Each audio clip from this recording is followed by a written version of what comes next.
Assalamualaikum warahmatullahi wabarakatuh.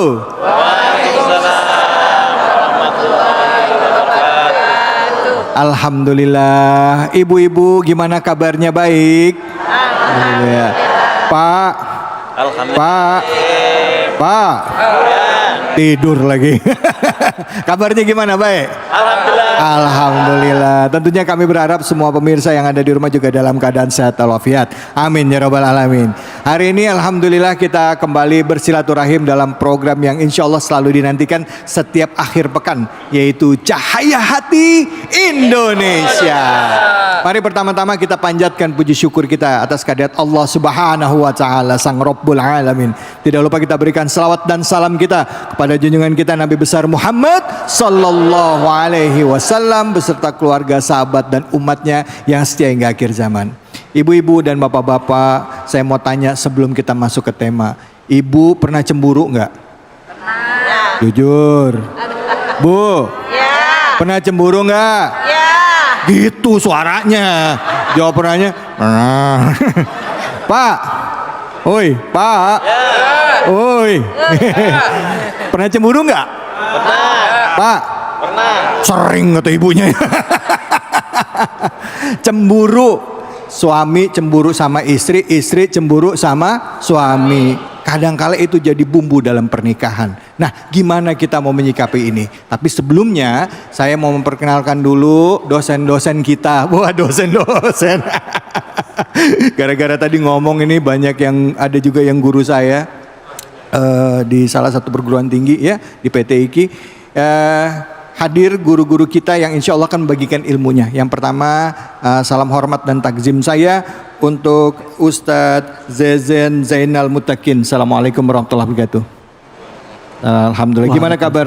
Gimana kabarnya Ustadz Zezen? Alhamdulillah. Alhamdulillah sehat. Nah, sebelah Ustadz Zezen udah nggak perlu dikenalin lagi, Bu. Udah sering banget datang ke Cahaya Hati nih. Ustadz kita lengkapin aja ya. Itu Ustadz Hasan Kosasi. Assalamualaikum warahmatullahi wabarakatuh, Ustadz. Waalaikumsalam warahmatullahi wabarakatuh. Mas David sehat ya? Alhamdulillah sehat. Baju kuning nih sekarang. Iya, sama ibu-ibu. Ya, hatiku cerah secerah hatimu. Iya. Yang satu hijau, satu kuning, yang ujung merah. Oh enggak ya? Karena sekarang lagi musim kampanye. Belum, ntar lagi ya. Belum ya. Belum, ntar lagi. Baik, makasih banyak Ustadz Hasan. Sebelah Ustadz Hasan. Sama-sama Mas David. Hadir guru kita Ustazah Nina Khairina. Assalamualaikum warahmatullahi wabarakatuh. Waalaikumsalam warahmatullahi wabarakatuh. Ustazah Nina ini istimewa, Bu, karena beliau ini tamatan dari Al Azhar Kairo, ya Bu ya. Betul. Istimewa karena perempuan sendiri. Iya, salah. Ustazah itu di Al Azhar Kairo dulu ambil jurusan apa, Ustazah? Saya ambil jurusan Syariah Islamiyah. Syariah Islamiyah, Masya Allah. Terus lanjut lagi kuliahnya, Ustazah? Lanjutnya di UIN. Di karena UIN. udah keburu hamil, Bu. Jadi Gitu. nggak boleh lagi ke jauh-jauh ya. Kebetulan suami saya juga lulusan Al Azhar juga, ketemu di sana ayat-ayat cinta. Iya. Pas banget dah. Pas banget ini. Aduh, luar biasa. Jadi begitu pulang udah hamil. Hamil ya. Lagi nerusin ke sana. Alhamdulillah saya nerusin di UIN Syarif Hidayatullah S2. Alhamdulillah S2-nya di situ ya. Masya Allah, ini motivasi nih buat kaum ibu, kaum perempuan untuk mengejar ilmu S1, S2 jalan terus insya Allah ya. Insya Allah bisa jadi dokter juga ya Bu ya. Amin ya rabbal alamin. Baik, saya tidak akan berpanjang kalam. Inilah dia guru-guru kita yang hadir pada kesempatan kali ini. Langsung saja ngomongin soal cemburu. Ngomongin soal cemburu. Ini dia tayangannya.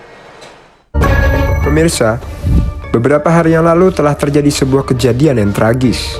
Diduga karena cemburu seorang suami tega membakar istri dan anak-anaknya dengan bensin.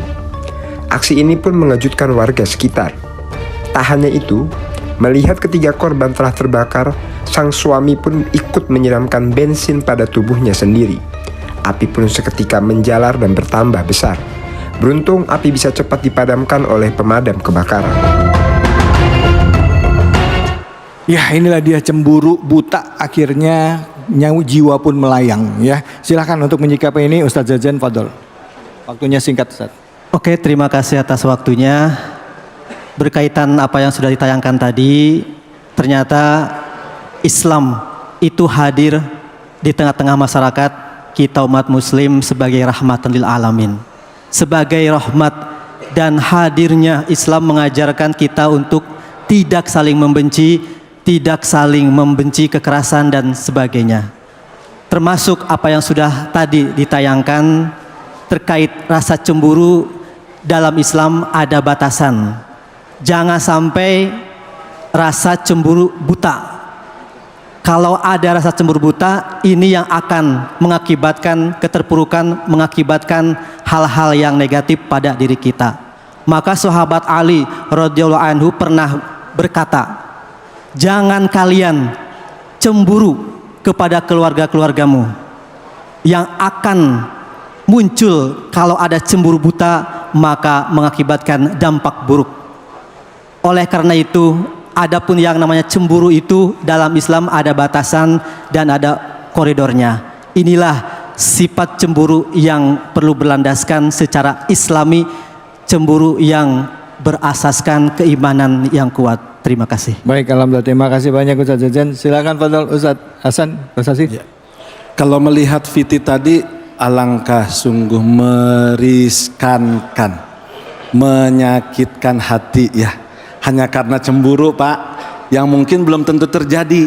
Cemburu Bu, yang belum tentu dilakukan. Akhirnya menjadi malapetaka, bukan cuma buat mereka berdua sebagai pasangan, tapi anak ikut menjadi korban. Maka cemburu atau kita curiga lebih tepatnya, itu nggak usah dikedepankan. Walaupun ada pepatah mengatakan cemburu adalah tanda cinta, bagi saya bukan. Cemburu adalah tanda bahaya. Makanya jangan sering-sering ngeliatin handphone suami ya Bu. Percaya aja udah. Tapi dikunci. Dikunci. Pakai password. Emang ibu nggak tahu passwordnya? Tahu katanya. Artinya karena cemburu yang belum tentu dilakukan oleh si istri, mungkin dia sering keluar melakukan transaksi jual beli, atau mungkin dia keluar untuk berinteraksi dengan dunia luar, akhirnya suami cemburu. Tidak pakai logika, tidak pakai akal, dan tidak pakai iman, pada akhirnya menjerumuskan dan menghancurkan. Harusnya diteliti, punya filterisasi daya saring tubuh dan daya saring pikiran. Maka baginda Nabi itu selalu memberikan kita nasihat, iyyakum wazzanna, jaga olehmu, jangan kau lakukan prasangka. Kecuali kalau sudah ada bukti, silahkan kau lakukan tindakan-tindakan yang tidak merugikan dirimu dan orang lain. Kan pasangan orang lain Pak ya. Jangan karena cemburu buta, pada akhirnya semuanya buta terlihat. Dimakan api emosi, dibakar api cemburu, akhirnya terjadilah kebakaran beneran. Dibakar istrinya. Dan ini luar biasa sangat menyakitkan. Coba kalau seandainya waktu itu tidak bisa dipadamkan, apa enggak tetangga juga kena? Maka baginda Nabi menyatakan, wala tajassasu, jangan mata-matain. Mau pasangan kayak gimana kita serahkan aja. Fal yatawakkalil mutawakkilun, hendaknya lah kita menjadi orang-orang yang bertawakal, tawakal kepada Allah. Mau seperti apa pasangan kita, mau seperti apa kelakuan pasangan kita, biarkan Allah yang tahu. Hei, ingat wahai pasanganku, antara kau dan Allah tidak ada batas. Mataku mungkin akan tertutup oleh jarak dan waktu, tetapi pandangan hatiku dan Allah Subhanahu wa taala memberikan aku fasilitas doa untuk mencari seperti apa dirimu. Masya Allah. Jadi begitu Mas David. Baik Ustaz. Jangan cemburu buta. Karena apa? Kagak enak, menyelakakan dan membahayakan. Baik, alhamdulillah. Terima kasih banyak Ustaz Hasan. Nah, ini yang terakhir nih, kita tunggu nih komentarnya Ustazah nih, perempuan sendiri, sudut pandangnya terhadap permasalahan ini. Silakan Ustazah, singkat. Ya, bismillahirrahmanirrahim. Saya teringat satu hadis Nabi yang bunyinya begini. Laisa syadidu bisur'ati, innama syadidu alladhi yamliku nafsahu indal ghadab. Orang yang kuat itu bukanlah orang yang pandai bergulat di atas ring, orang yang pandai mengalahkan orang untuk berkelahi atau bertarung. Tetapi orang yang kuat itu adalah orang yang bisa menguasai dirinya dikala ia sedang marah. Jadi tugas seorang suami itu Bapak Ibu, selain mencari nafkah rizki yang halal untuk keluarganya, juga bertugas untuk mendidik istri dan anak-anaknya dengan ajaran agama, sehingga mereka bisa menjalani hidup di dunia ini dengan baik sesuai dengan tuntunan agama, bukan malah menyakiti, bukan malah memberikan contoh yang tidak baik, bahkan seperti yang kita lihat tadi di VT tadi, malah meninggalkan atau menyisakan luka batin yang sangat dalam, menyisakan trauma besar bagi diri istri dan anak-anaknya. Cemburu yang sedikit itu akan menambah rasa cinta, ya. Tapi cemburu yang berlebihan akan membunuh cinta itu sendiri. Jadi pesan Nabi, ya, tentang kriteria calon istri yang 4 ini, Mas David: kekayaan, kecantikan, kekayaan, harta, nasab atau keturunan, kemudian agama, lalu menjadikan agama menjadi sesuatu yang paling utama. Fazfar bidzatid din taribat yadak, simbol keberuntungan, sejatinya berlaku juga bagi laki-laki, ya, bagi seorang calon suami, gitu. Jadi para wanita hendaklah ketika mencari calon suami, carilah yang agama dan akhlaknya baik dulu, dibandingkan melihat ketampanannya, kekayaannya, nasabnya. Ya syukur-syukur kita dapat semuanya, Bu. Dapat suami yang soleh, ganteng, tajir, masya Allah, surga dunia itu mah ya. Nah, bagi para bujang dan para gadis yang sedang menanti jodohnya ini ya, nah, pantaskan diri kita. Pantaskan untuk apa? Menjadi wanita-wanita yang solehah, menjadi laki-laki yang soleh, sehingga nanti pasangan kita akan memilih kita yang insya Allah yang datang itu juga soleh dan solehah. Amin. Nah, kalau sudah demikian, bahtera yang akan dilayarkan nanti itu pasti akan dapat melewati seluruh badai, rintangan, halangan, ya.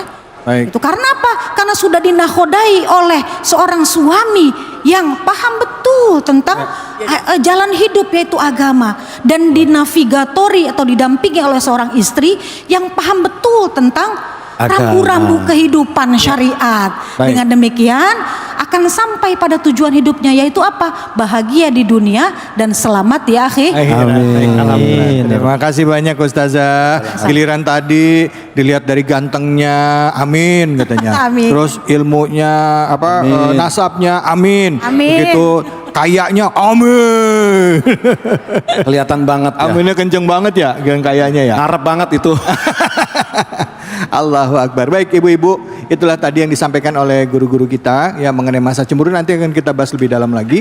Jangan kemana-mana, tetap di Cahaya Hati Indonesia.